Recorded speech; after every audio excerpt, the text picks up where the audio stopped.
Uy, gago.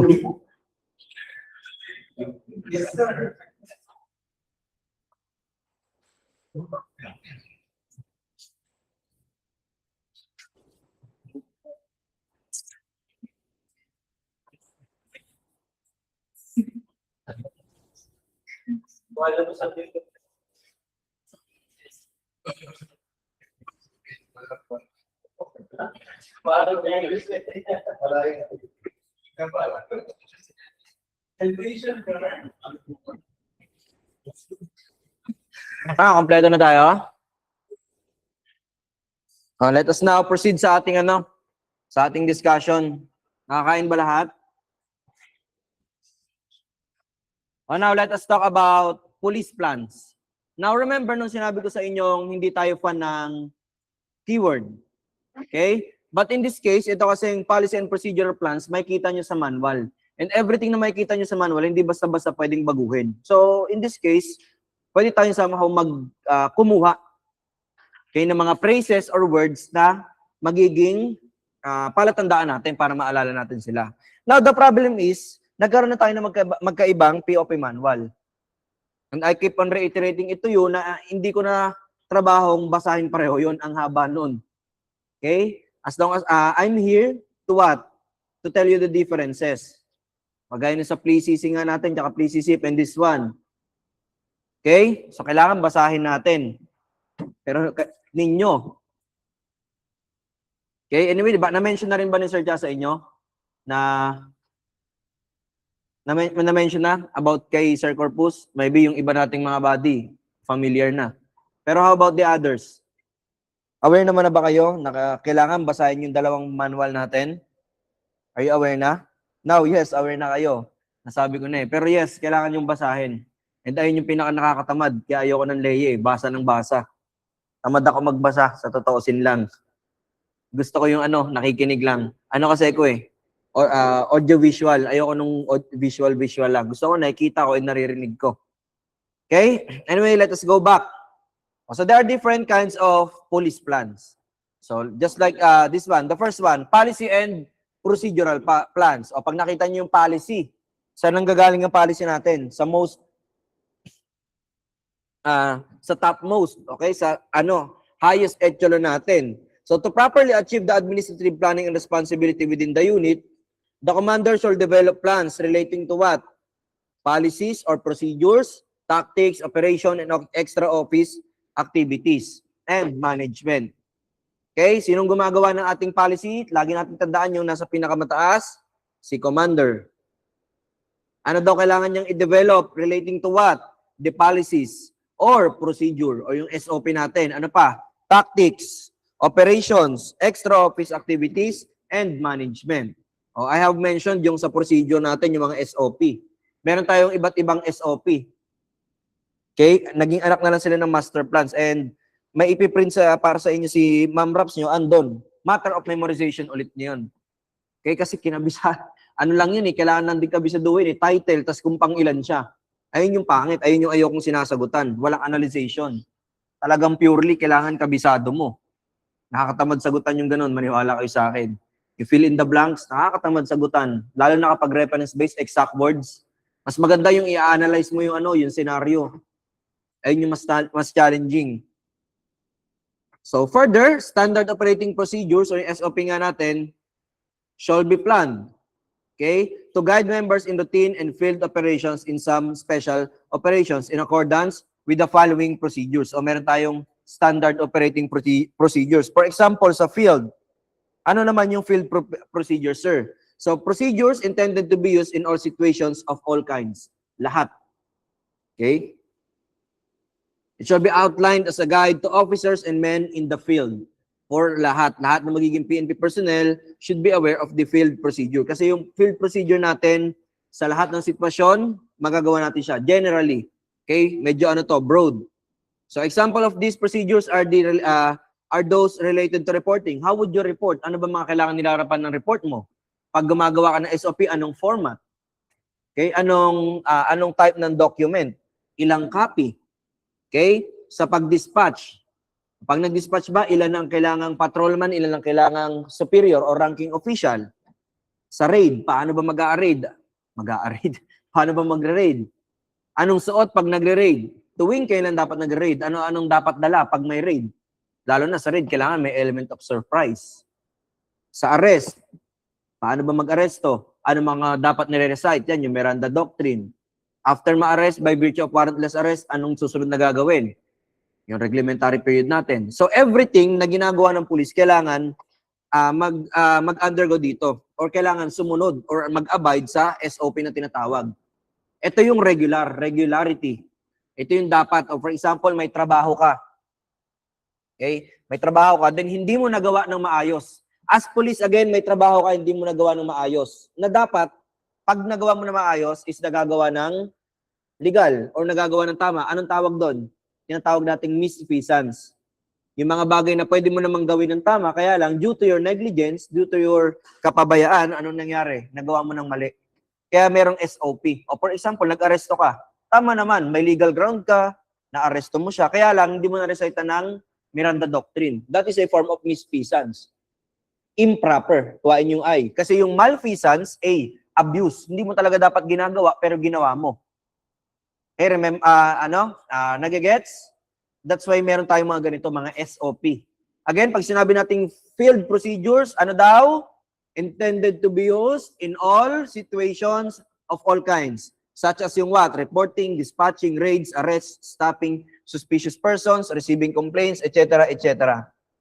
Okay? As well as in the use of physical force and clubs, restraining devices, everything na dapat gagawin nyo should be in accordance with POP manual.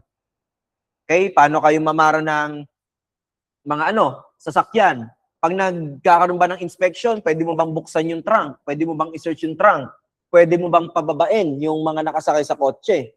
O yan, magandang alamin nyo rin to. For example, na para kayo, inspection ng police, pinapababa kayo, pwede ba kayong bumaba? Required ba kayong bumaba? Limited lang sila sa visual inspection. Kaya lang, bababa at bababa kayo. Bakit? Tayo na, nasa ilalim yung nyo o RCR nyo eh. Pero as a rule, limited lang sila sa visual inspection. Okay, lalo na sa mga nakakotse. Hindi pwedeng pabuksan yung trunk. Hindi pwedeng mag-ano sa loob. Pumasok, mag-dot. Kung ano yung nasa, tawag nga doon, wala kasi yung kotse. Yung sa sa harap ng passenger seat, yung nabubuksan, parang compartment. Compartment lang din matawag. O yun, ganun. Hindi pwedeng buksan yun. Kailangan merong search warrant. Okay? Kaya magandang aralin din to. O ano naman yung headquarters procedures? Ito naman yung mga standard operating procedures na ginagawa saan? Sa loob ng, ito mismo, as the name suggests, headquarters. Kagaya ng anong trabaho? Ng jailer, ng matron. Okay? And ano pa? May dispatcher. Tumalon pala ako, jailer agad na nabasa ko. Okay? Dispatcher, jailer, and matron. And other personnel concerned with may be reflected in the duty manual. O, paano naman sa SOP natin, sa special, hindi standard operating, special operation procedures. Kasi kagaya niya sa CDM, diba? Meron tayong mga ganyan, mga special cases, na kung saan, hindi na talaga dapat siya trabaho ni PNP or trabaho man ni PNP, pero bihira lang mangyari. O, certain special operations also necessitate the preparation of procedures as guides. Included are the operation of the special unit charged with the searching and preservation of physical evidence. Ito yung sinasabi ko sa inyo. Search and preservation of physical evidence. Later on, mawawala na yan. Hindi niyo na din makikita. Again, tandaan nyo yung SOP kung anong purpose. Anong purpose ng SOP? Lahat ng gagawin nyo kailangan align dito. Okay? Ito yung parang magiging guide nyo kung paano nyo gagawin ng tama yung trabaho ninyo. Kung paano ninyo gagawin ng tama yung trabaho ninyo. Kasi kung hindi nyo magawa yan, mispisan sa kalalabasan nyo. Hindi man kayo magkaroon ng criminal case, admin case naman. Administrative case. Okay? O, about tactical plans naman. O, alam niyo naman itong tactical plans. Pag tactical, specific. Pag strategical, broad. O, kagaya nito. These are the procedures for coping with specific situations at known locations. Included in this category are plans for dealing with an attack against buildings with alarm systems and an attack against the PNP headquarters by lawless elements. Yung mga gagawin natin if ever na magkaroon ng attack. Saan? Sa ating headquarters. Okay? O how about operational plans? Ito yung mga off-plan natin. So these are the plans for operations of special divisions like patrol. Di ba? May off-plan SITA, detective, traffic, fire, and juvenile control divisions. May mga kanya-kanya silang operational plans. Nakadepende kung anong section yung magkakaroon ng operation. For example, may operation about off-plan SITA nga. There are proper, okay, standard operating procedure. Hindi pwedeng basta ka lang manita. O for example, sinong sisitahin dapat? Yung may mga external violation lang. O pag magkakaroon tayo ng checkpoint, kailangan visible at least 30 ata or 50 meters away. Nasa enough lighting, bawal sa intersection mag-checkpoint. Kailangan 50 meters pa lang, kita na, may malaking signage. At bawal na bawal kayong mag-checkpoint kung wala naman kayong order. Naghahanap lang kayo ng ng pangmerienda. Meron yung standard operating procedure. Dapat nga yan, di ba? Madami mga non-commissioned officer. At least one, meron silang kasamang commissioned officer. Lahat yun. Kailangan mapunan ninyo bago nyo sabihin legal yung ginagawa nyo. Okay? Anyway, alam nyo kung bakit medyo matapang sila? Kahit ganon, hindi naman ninyo alam na bawal yung ginagawa nila eh. Magko-comply na lang kayo. Meron pa tayong presumption of regularity. Ano yung presumption of regularity? Parang presumption of innocence. You are innocent until proven otherwise. Pag sinabi naman presumption of regularity, yung mga trabahong ginagawa ng ating public officials are presumed to be regular. Tama yung pagkakagawa. Unless mapatunayan yung mali. Nakukuha? Oh. Am I clear? Kaya huwag kayo masyadong maneurotic. Puta, baka naman magsasagot-sagot kayo sa pulis. Ade, nabasa ko yan. Tanga-tanga ka, sir. Tangina, taniman ka ng shabu dyan. Tapos ka.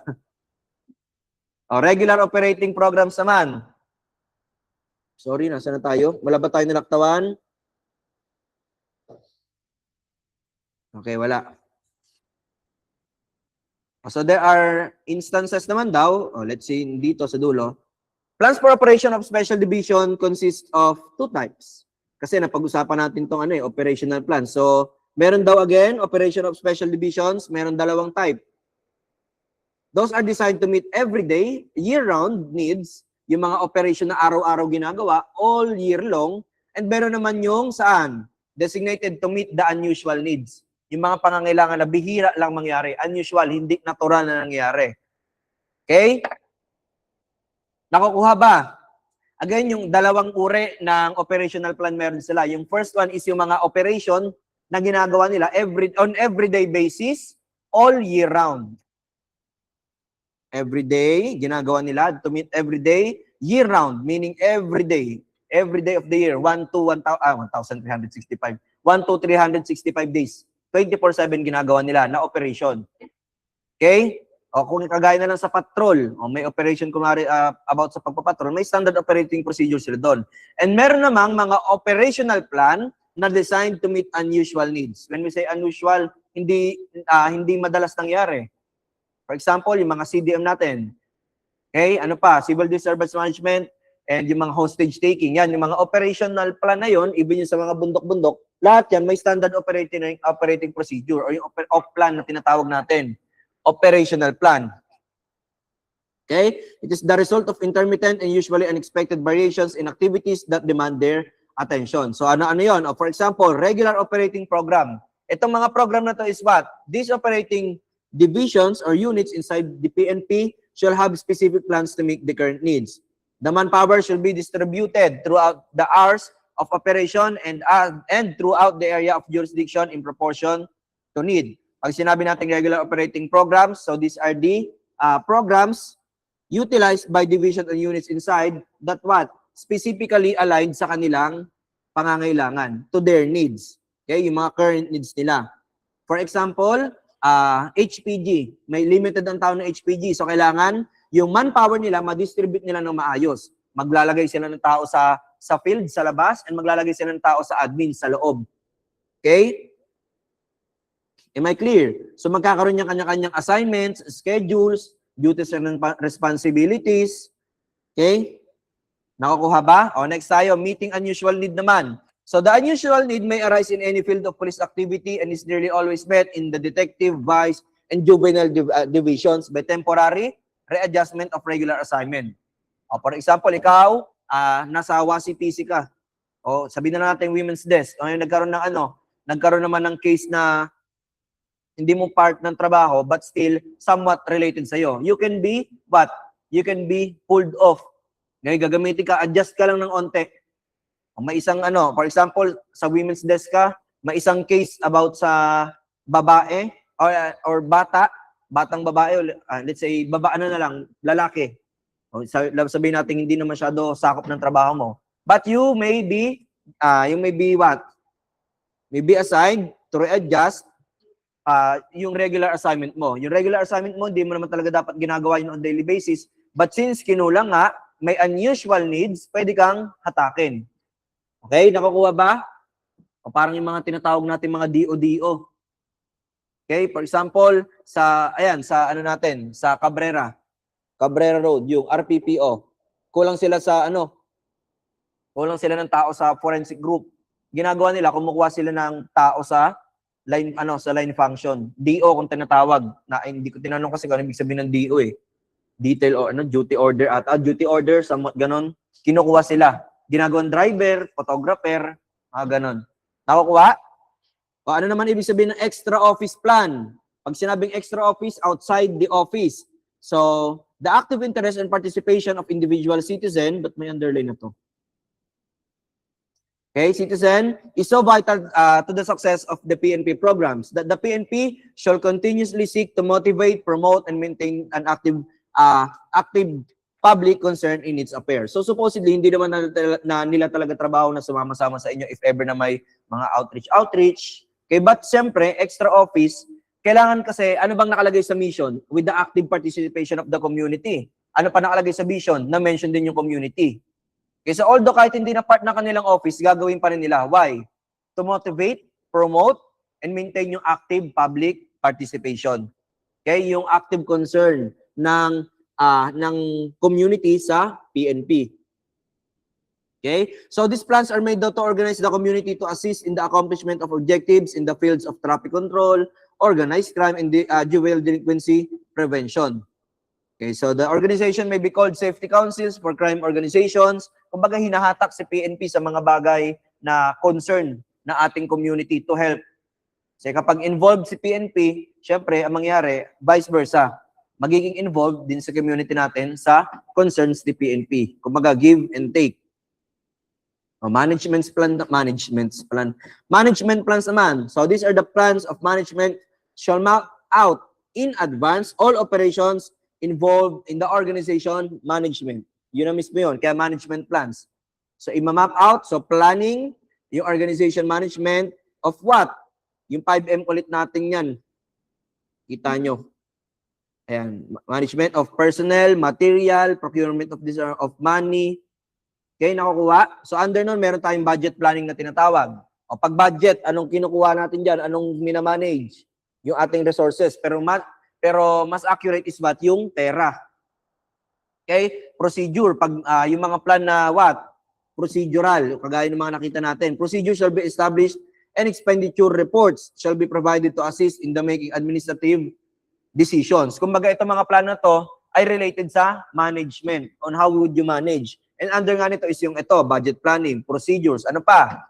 Specifications and purchasing procedures. Ano ba yung mga kailangan bilhin? Okay? Ano yung pangangailangan? Equipments, the materials needed. Okay? Personnel, ito yung mga trabaho na ni logistics tsaka ni finance. Sila yung nagko-coordinate usually dito. Personnel and organization. Yun. Next. Well, let us now talk about this one. So, police operational planning is the act of determining policies and guidelines for police activities and operations and providing controls and safeguards for such activities and operations in the department. Parang, wait. Na ano ko naman na to, no? Anyway, when we say police operational planning, discuss ko na to eh. When we say police operational planning, so there are operations, di ba? May mga standard operating procedure tayo. Yung SOP na yun, so those are produced dito sa police operational planning. When to attack, how to attack, ilan yung kailangan tao, anong materials yung kailangan. Okay, yung pagkakasunod-sunod, yung sequence, yung methods. Okay? To achieve daw, yung kanilang mandate, yung objectives or goals. And na-define naman na natin yung difference ng objectives and goals. Si objectives, short-term, specific. Si goals, long-term and broad. Kailang ulit na tayo, huwag kayong malito ha. O ano naman pinagkaiba ng strategy kay tactics? Si strategy, ano si strategy? Na-mention ko na rin ata kanina to.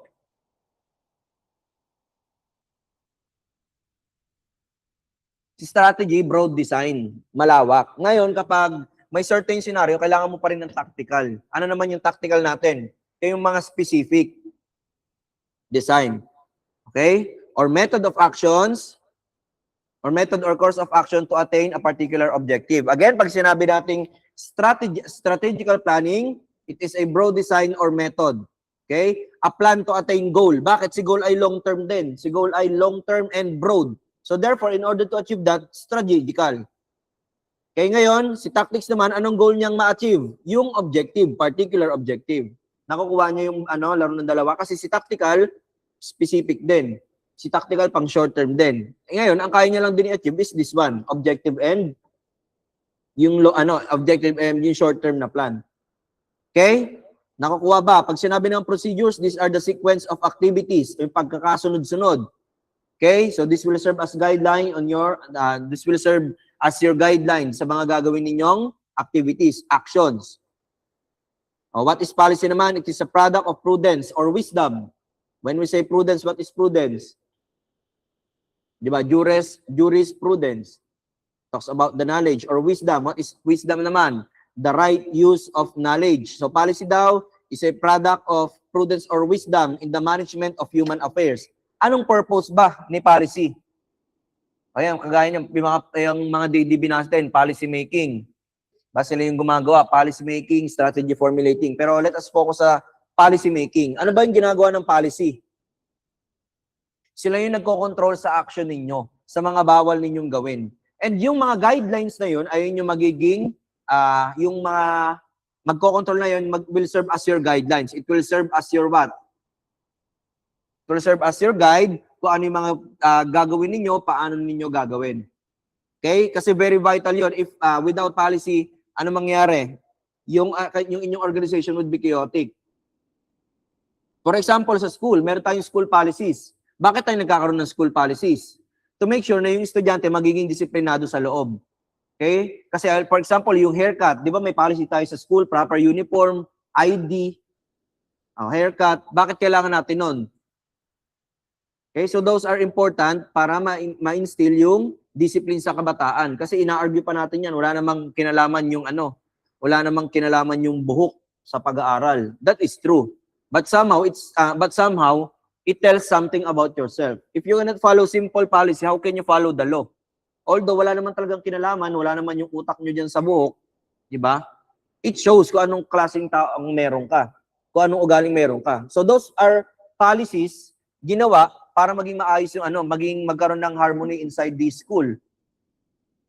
Diba? If you cannot follow those things, how can you follow bigger na policies, bigger guidelines? Okay?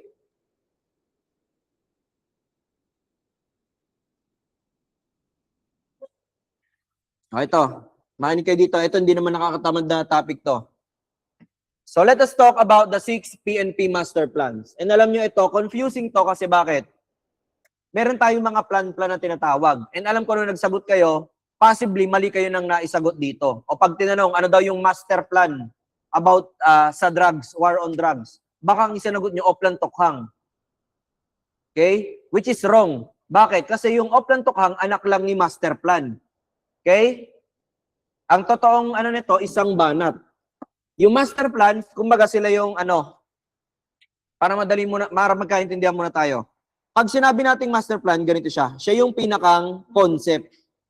Konsepto. For example, sang banat. Ang purpose ng master plan na to, magbigay ng procedurals, ng operations about war on drugs. O ngayon, lahat ng gagawin mo na operational plan, it should be aligned with this one. Ito yung pagmumulan. Nagiging anak niya lang si Oplan Tokhang. Sino pa? Ano pa yung mga Oplan natin dito? Thunderbolt. Kaya lahat yun, anak lang ng master plan. Master plan, yung pinaka-broad, siya yung magbibigay ng mga guidelines, procedurals, and then after nun, if ever na magkaroon kayo ng war on drugs talaga, yung kagaya ng ginawa ni Digong, dito siya magbe-base sa sangbanat. Yung mga nilalaman nito. Nakakuha ba? Kumbaga anak-anak na lang yan, yung mga Oplan natin na Tokhang. Are you getting me? Oh, listen, ito yung una natin. The Sandigan Master Plan. It is about anti-criminality master plan. So this plan shall serve as the master plan in which all plans and programs of the PNP shall conform. Makinig. All plans daw and programs of the PNP shall conform. Ano ibig sabihin ng conform? Mag-agree or kailangan align dito sa master plan na to with and supplement. So it shall prescribe the grand strategy. Pag meaning ng grand, yung malakihang strategiya to be undertaken by the PNP offices and personnel on what? Crime prevention, control, and suppression. It is the total fight against what? Criminality. Okay? Yung grand strategy, dito magbe-base lahat. Okay? Dito magbabase yung magiging operational plan natin kapag ang usapan ay laban sa krimen. Nakukuha niyo ako? Again, pag sinabi nating master plan, pinakamalaking plano. Nandun yung mga grand strategy. Lahat ng gagawin nyo, it should conform. Kailangan conforming dito. Naka-align. Okay? Pag sinabi ng PNP master plan na ganito yung gagawin kapag may operation about pag ganito yung standard operation, kapag merong robbery, ganito yung gagawin. Pag nagkaroon ng raid. For example, ito yung grand strategy pag may raid. Kailangan laging may element of surprise. Lahat ng gagawin nyo ngayong operational plan or op-plan na tinatawag natin, kailangan conforming doon. Laging may element of surprise. O for example, sinabi naman ng isang master plan na kapag CDM, kailangan walang baril. O lahat ng magiging operational plan ninyo with regard sa civil disturbance management, walang baril na dala. Naka-riot shield lang kayo, tsaka baton. Ayan, arnis. Nakukuha? Nakukuha ba ano yung difference ng master plan doon sa o plan? Mas malaki si master plan, grand strategy. Malaking strategiya. Kukuha lang siya doon. Parang lang natin yan, parang konstitusyon at mga statutory, mga statute. Pinakang supreme law natin is yung alin? Yung constitution. Every law na gagawin natin, it should be conforming saan? Sa constitution. Same thing dito. Kung gagawa ka ng kahit anong plano with regard sa criminality, kailangan aligned kay anti-criminality. Ay, nakukuha na ba? O madali na natin ngayon pag-uusapan itong mga susunod. Sandugo. Ano naman yung ibig sabihin ng sandugo? Isang dugo. Nino? Ni PNP and ni AFP. Anong purpose niya? Counter-insurgency. So this serves as the long-range and holistic master plan of the PNP in waging an internal security. Kaya sandugo, everybody's concerned, nagkakaroon ng blood pact yung ating mga iba't ibang law enforcement agency. O particularly, lalo na yung ano natin, AFP. Yung Army, tsaka hindi lang pala Army, yung AFP natin and si PNP. Okay? Nakukuha ba? For example, pag nagkaroon tayo ng reconnaissance, umakyat tayo ng bundok, ito yung magiging procedure as provided sa Sandugo Master Plan. Kailangan pag magsasama ng sundalo, kailangan at isang company agad o at least isang platoon. Example lang to, wala to sa master plan ha. Ayun yung sabi ni Sandugo Master Plan. O lahat ng gagawin na operational plan, mag-a-abide doon. Kailangan conforming. Kailangan aligned dito sa sinasabi ni Master Plan. Nakukuha? Tandaan nyo na lang, kapag Sandigan Master Plan against what? Anti-criminality. Or Master Plan against criminality. Pag sinabi naman nating Sandugo, Master Plan about what? Counterinsurgency. Okay? Internal security. O pag sinabi naman nating Sangyaman, anong master plan naman? Anong concern niya? Help and protect yung ating environment. Preserve our environment, cultural properties, and natural resources. Okay? O for example, nakalagay sa Sangyaman Master Plan na lahat ng law enforcement natin with regards sa ating mga blue laws, green laws, brown laws, kailangan may coordination with DENR. O then therefore, lahat ng ating gagawing operational plan, it should conform with that rule. Strategy nila yon. O lahat dapat laging kasama si DENR. O pag sa tubig naman, kailangan daw kasama si BFAR, so be it. Ayun yung sabi ng master plan. Master plan. Okay, nakukuha? O next. Pag sinabi naman natin sangbanat, ito na yon, yung sa drugs. Okay? Ayan, yung Oplan Tukhang, lahat na makikita yung procedure or plano inside ng Oplan Tukhang, naka-align yun kay Sangbanat. Pag sinabi ni Sangbanat na kailangan laging may kasamang PIDEA tuwing magre-raid, magbabaybast, laging dapat merong kasama. Okay? Ayun yung operational procedure. Ayun yung standard operating procedure. Kasi ayun yung binigay ng ating master plan. Okay? Yung mga plano na nasa loob ng Oplan, dito rin kinuha sa Sangbanat. Dito rin naka-align, dito rin hinango. Okay? O pag sang-ingat naman, ano yung sang-ingat? Ginagawa to what? On security preparations. Tuwing kailan? Yung mga holidays natin, kaya sang-ingat. Yan, year-round observance of holidays. O pag, anong tawag?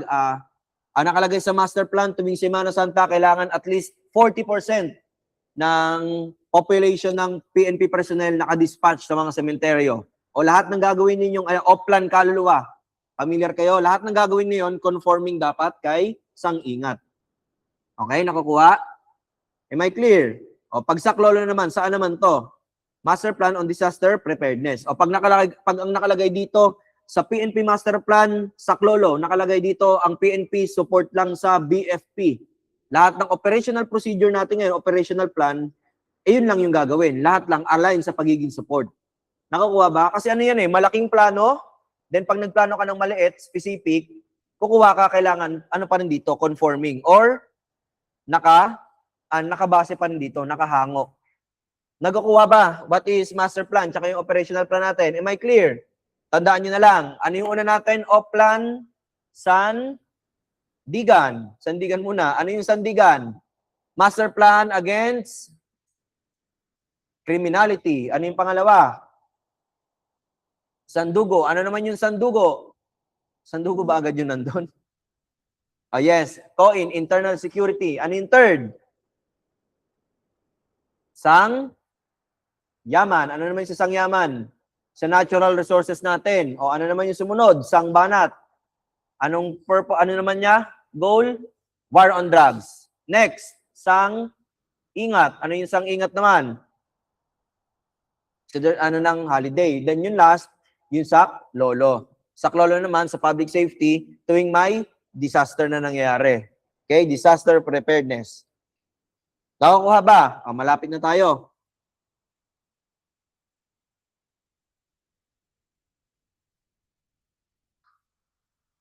So, sa ano na yan? Sa ating... yun. Ito yung sinasabi ko sa inyo. PLICC. PLICC, naging PLICC, naging PLICIS.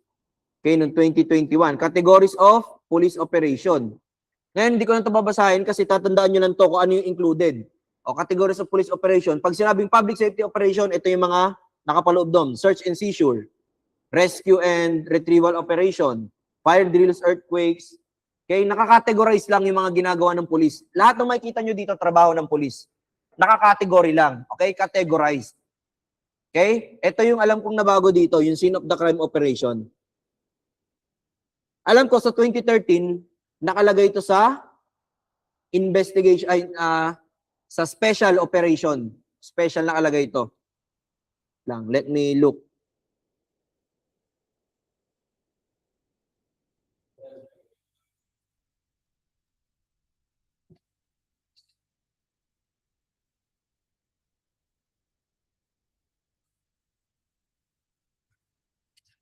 Ay, PDF pala yun. Wait lang. Categories. Wait lang, let me look for it. Uy, saan yung ano natin? Puro forward nyo naman, no? Ang daming message. Si table of contents.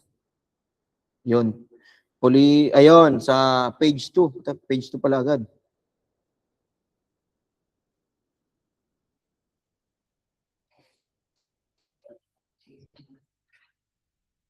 Ayan, tingnan nyo to.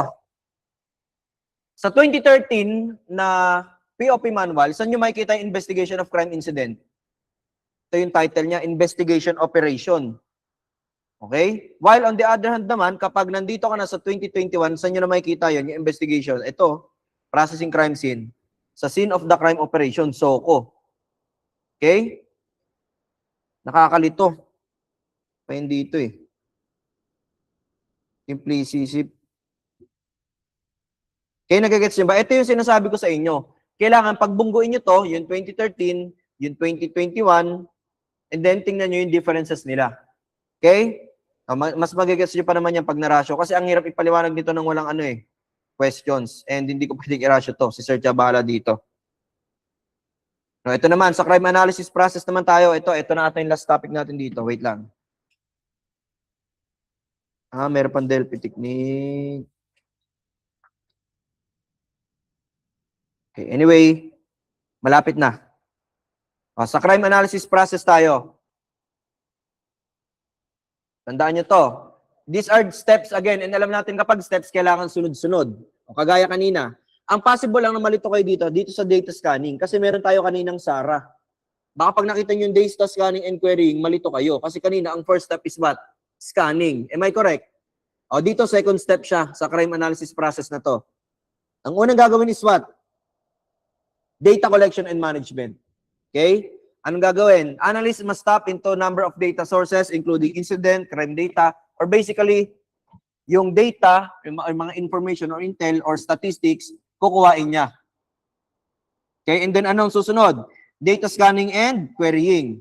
So with data synthesized in a management system, analysts must develop regular ways to scan and query that data, looking for emerging patterns, identifying long-term problems. So before kanina, aalamin mo muna kung ano yung problema. Dito kasi may data ka na. May existing data ka na. That's why ang gagawin mo muna is data collection. For example, ang gusto mong punan na is what?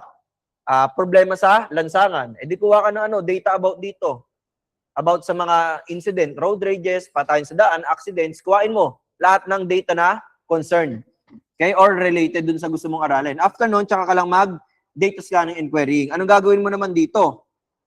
Look for emerging patterns, identifying long-term problems, changes. Okay, anong reason bakit pala lagi nag-occur yun? Ayun yung data scanning and querying.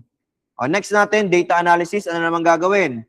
You will ask questions. Who, what, when, where, how. O yung 5 wives, 1 husband natin. Okay? A large number and variety of mapping statistics, aggregation, comparison, and mining techniques to help determine kung ano yung importante. What is important? Anong mapapakinabangan natin dun sa na-analyze nating or sa na-collect nating data. Okay? Next. Information dissemination. Kaya lang, hindi ako nakamute.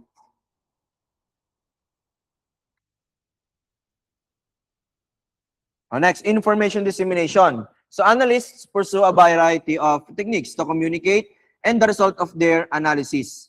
Information dissemination, or for example, nagkaroon ka ng data data collection. Nangolekta ka ng mga data. Ngayon, nagkaroon ka ng data scanning and querying. Tingnan mo yung mga problema. Based on the data, ano yung naging problema? What are the patterns?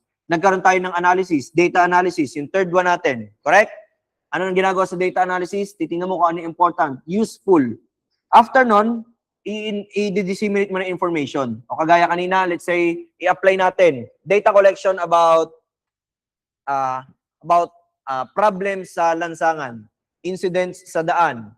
O after nun, magkakaroon tayo ng data scanning and querying. Aalamin natin ano bang reason ba't maraming aksidente dito. Ano nagiging dahilan ba't nagkakaroon ng road rage. Okay, then after nun, magkakaroon data analysis. Magkakaroon tayo ng analyzation kung ano yung mga important, ano mga pwede nating gawin. Okay, then after nun, information dissemination. Kanino mo i-disseminate ngayon yung information? Sa mga concerned na agencies. O for example, yung nakuha mong data, pinrocess mo, in-scan mo, nakuha mong data, na-collect, in-scan mo, and then na-analyze mo, kanino mo i-disseminate ngayon yun? Let's say na-process mo na ito yung mga reason pala bakit nagkakaroon ng accident sa daan. Kanino? Sino bang may concern doon sa certain na info? Sino? Si HPG or si LTO or si MMDA? Ayun yung gagawin ni doon ngayon ni crime analyst. I-disseminate niya. Ngayon, supposedly again, tapos na dito yung trabaho ni crime analyst. Once nabigay niya na yung information na na-process niya, tapos na yun, kayo na bahala gumawa ng response nyo. Pero, nagkakaroon pa tayo dito ng what? Although, si daw natin, analyst, do not necessarily mag-hands off dito, ang gagawin niya is what? Mag-suggest. Okay? Magpa-participate siya to develop ng response. Okay? Nagigets ba? Kasi bakit siya yung nag-analyze, siya yung nag-collect, siya yung nakapag-interpret. Okay, that's why kapag na-disseminate niya na, hindi pala pwedeng doon matapos. There are times na ang gagawin pa ni analyst is to help evaluate a response for that certain problem. And then after that, again evaluation. Ano ibig sabihin ng evaluation? Titingnan again kung yung naginawang response is effective. Okay?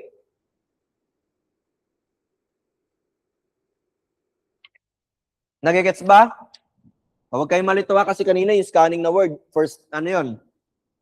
First step sa SARA. Again, dito sa crime analysis, ano yung first? Ano pala muna yung SARA para ma-distinguish natin? Problem solving. Yung SITAR, ano naman yung SITAR? Sa planning. O, meron pa tayong Smart C. Ano naman yung Smart C? Tandaan natin yon sa planning din. Pag nagpaplano ka daw, kailangan specific, measurable, attainable. Okay? O, eto naman sa data ay sa crime analysis. Ano yung unang gagawin? Dito ko itututok. Ano yung unang gagawin? Data collection, and management. Anong ginagawa sa data collection? As the name suggests, nangangalap tayo ng readily available data. After nun, magkakaroon tayo ng data, scanning and querying. Anong ginagawa doon? Naghahanap tayo ng patterns, ng problems, kung anong reason, ba't nangyari yung mga nakuha natin sa data. O yung mga sinasabi, i-interpret natin yung data. Then after nun, magkakaroon ng data analysis. Okay? Titingnan natin kung ano yung important doon sa data. After nun, ano nang gagawin ni crime analyst? Magkakaroon ng information, dissemination sa concerned agencies. After doon, syempre magpo-formulate na si concerned agencies, magkakaroon ng response. Then after ng response, magkakaroon ng evaluation, whether effective or not yung naging response nila. Okay? Nagigets? Medyo nakaka-overwhelm, no? Huwag kayong mag-alala, idikit nyo na lang sa dikit nyo na lang sa pader. Itong crime mapping, na process na natin. Sa decision-making process naman, although meron tayong ibang process na pag-uusapan natin sa CFLM. Meron kasi sa CFLM, Leadership, Management, and Administration, as well as in decision-making. Let us talk about decision-making process muna. Okay? So, the first step na gagawin is to define the problem. Siyempre, hindi ka naman pwede magkaroon ng decision kung wala kang hindi mo alam kung anong de-decidean mo. Let's say, for example, may decision ka, naiipit ka kung mag-board exam ka ba or hindi. Okay? So, ayun, identify mo yung problem. Ano bang problema? Yun, kakulangan pala ng pera. O, after nun, paano ka ngayon paano ka mag-define ng problem? It's either by brainstorming. Paano naman sinasabing brainstorming? Paano ba yung brainstorming na ginagawa? Group of people, anong ginagawa? Nagbabatuhan sila ng idea. Yan yung madalas namin ginagawa dati. Nag-brainstorming din ba kayo tuwing gabi? Parang nyo sumagot Hindi kasi dati sa batch Oscar, parang ang hirap mag-brainstorming kasi sila, ang dami. Watak-watak. Napag-brainstorming ba kayo nun? Napag-brainstorming? Oh, yun. Watak-watak nga lang. Hindi kagaya pag ganito, limited. Pwede kayo isang buo. Okay? O, meron tayong dalawang technique naman sa brainstorming. Yung nominal and DELP. Paano ngayon yun? Anong pinagkaiba ng dalawa? Para madali nyong matandaan itong N. Pag sinabi nating nominal, nagkita. Kuhain nyo letter N. So na. Ito kay ko ito natutunan kay paring Bedes ko. Pag sinabing nominal, nagkita. Bakit? Yung brainstorming na to, nagkakaroon sila ng what? Highly structured meeting. O, pag say meeting, talagang literally, meeting. O, for example, ayan, nag-brainstorming tayo. Structured. O, may problema tayo about sa ganito. So, what are the suggestions? Okay? Mga pwede nyo idagdag na information. Okay? Highly structured meeting pag nominal. Nagkita talaga sila. O, ito naman. Pag DELP, di nagkita. Ano lang ginagamit natin dito? Questionnaire. Okay? Survey questionnaires. Okay, nagigets?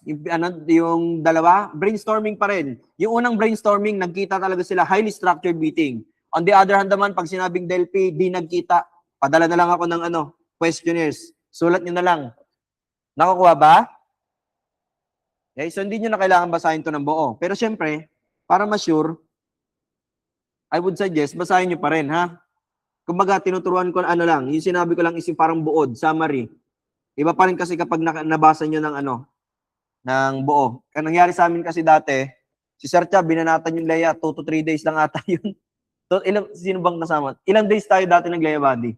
Saglit lang After nun, cream pro na kami, rationalization, poking. De, ganun talaga. Kaya makikita mo nun yung isa sa pinakang tuwan-tuwa kong kaklase ko, si Efren Riano. Si To. Okay yan, hanggang alas 5, nagbabasa ng Leia yun. Maniwala kayo sa akin. Kaklase kami, gigisingin kami. Magpapatugtog na yan. Masipag magtutulog, puta, alas 7, tumutugtog na yon. Alas 8, gising na dito. Diyan na kami nagkakape. Pagising ko na, wala ng toothbrush, wala ng ligo. Puta, banat, salpak agad. Dito, mag-lecture na nun sa Sir Cha. Nagkakape na yon. After nun, mangyari Leia. Ganun nangyari. Leia yon, lecture. Mga tanghali nun, tangina, ayusin nyo nga mukha nyo. Nabibisit ako. Na one time, gano'n kami ni Sir Cha. Tangina, magkape nga muna kayo doon, nabubisit ako sa mukha nyo. Nakaganon kasi kami, no? Nakangiwi na. Parang adik. Ayusin mukha mo. Yung adik na, no? Hindi, legit. Kasi tangina, pagod. Tapos Leia. Pagdating niya ng hapon, dami ng chocolate, candy. Puta, sakit na ng lalamunan namin kasi sobrang antok nga. Tangina, nakakatamad kasi talaga Leia. Si Sir Chapay, nakagano na kami, oh. Nguya na kami ng nguya, wag lang antukin. Kaya from time to time, pinagkakape kami ni Sir nun, Kasi nakakatamad talaga to. Okay? Kaya anyway, balik tayo sa pinakang sinasabi ko. Ang kailangan nyo lang naman gawin, magbasa dito. Okay, magbasa na magbasa. Basta nabigyan na kayo ng idea ng mga dapat ninyong gawin, the rest, basa na. Okay, for example, yung mga notice, dapat nga, hindi ko na pinaliwanag yun, Di ba? Kasi kung ano yung nakalagay doon sa notice, yun na mismo yun na yung function niya. Okay? Nakukuha ba? Next. Saan ba to? Sa ano pa rin to? Decision making. Pag nagde-decide daw, una mong gagawin, identify the problem. Paano ka mag-identify? Pwedeng by brainstorming. Sa brainstorming, may dalawang way, nominal and DELP. Yung nominal, tandaan yung N, nagkita, structured meeting. While yung isa naman is DELP, di nagkita. Anong ginamit lang para mag-brainstorming? Questionnaire. After that, identify the limiting factor. O let us say na identify na natin yung problem. Ano yung mga limiting factor ba't hindi natin ma-solve? Develop potential alternatives, yung mga possible course of action na gawin natin in order to solve yung problem. Next, analyze yung alternative. Magkakaroon ka ng alternatives, potential alternatives. Analyze mo ngayon. Doon sa mga alternatives na nagawa mo, alin doon yung effective, alin doon yung pinaka-suitable. Parang kanina lang din. And then, you know, we now select the best alternative. Once selected, you implement it. Yung decision na ginawa mo. Okay? And establish a control and evaluation system. When we say control, supervise, observe kung ano nangyari. Okay? Then, evaluate kung naging effective ma or tama or mali yung iyong naging decision. O, tactical plan and strategical plan. Nakwento ko na sa inyo to. Tactical plan, ano again ginagawa? For specific. Okay? Pag strategical naman, broad. O, ito, basahin nyo na lang itong iba. Yan. Gumagawa daw ng tactical plan yung mga lower level units, which is true naman. Kasi strategy, long term. Ang maglalapat nun pinakang nasa taas nga, sabi ko sa inyo, sa strategy, strategical. Then after nun, para maging applicable sa mga units, i-adapt lang yung strategy. Mas gagawing specific ni lower units at ayun yung tinatawag nating tactical. Contingency, ano naman ibig sabihin ng contingency? Yung contingency kasi parang backup plan, alternatives natin. So that if ever na hindi mag-succeed yung una nating plano, meron tayong another course of action na pwede nating gawin. There are 9 characteristics daw. Tayo mo, nakalimutan ko na naman. Lagi ako na word na kakalimutan dito, yung word na pragmatic. Tayo nakakapaliwanag ko lang ito sa sa Kalamba. Pina-search ko na lang sa kanito eh. Parang about to eh. Being kind, something, ganun. Wait nga lang. Lagi ko nakakalimutan itong visit na word na to. Ay no, di ba? Nakita niyo na? Practical, realistic, kind, tuloy. Anyway, there are characteristics of good decision. Kaya ito nilagay dito, natanong na rin dati. Decisions daw must positively impact others. Yung decision na gagawin mo, hindi lang para sa'yo. It must positively impact others. Ano pa? Decisions are replicable, kayang ulitin. Decisions foster opportunity, nagbibigay ng oportunidad sa iba. Decisions includes others, hindi selfish decision. It must include yung iba. Decisions are executable, kayang gawin, hindi imposible, feasible. Okay? Decisions is systematic. May sistema, nagdaan sa tamang tawag dito, progress. Next is accountable. Next is pragmatic or yung practical nga, and then next, decisions involves self-awareness. So those are the characteristics. You memorize it na lang. Okay, so that's all para sa ating crime mapping. Police planning, police operational procedures, planning with crime mapping. Okay? So hindi lang siya ganoon kaikli, but meron kasi kayo ibang babasahin na ayun din yung nagpasakit ng ulo namin dati. May handouts naman, mahaba naman yung handouts na dyan. I suggest basahin nyo na lang. Ang nakakainis kasi kay Leia, hindi si Mama, kay Leia ito ang nakakainis dito, kakabisaduhin mo. Kagaya yan, yung yung sa Intel, di ba magkukupnor si Prof. Edith, si Tar, Sara, kung ano na, sino-sino na yung Di, totoo yan, para kayo mababaliw niyan. Bigla-bigla na lang kayo magre-recite, matutulala. Okay? 4:20, maaga pa. Let us proceed sa ating next topic. Okay? Kala nyo nakangiti na ayo. Hindi pa. Sayang. Hapayawan na natin tong Okay lang ba? Wala mga choice. Saan na tayo? Ayaw nga pala, sir. Ulitin nga pala. Parang matagal lang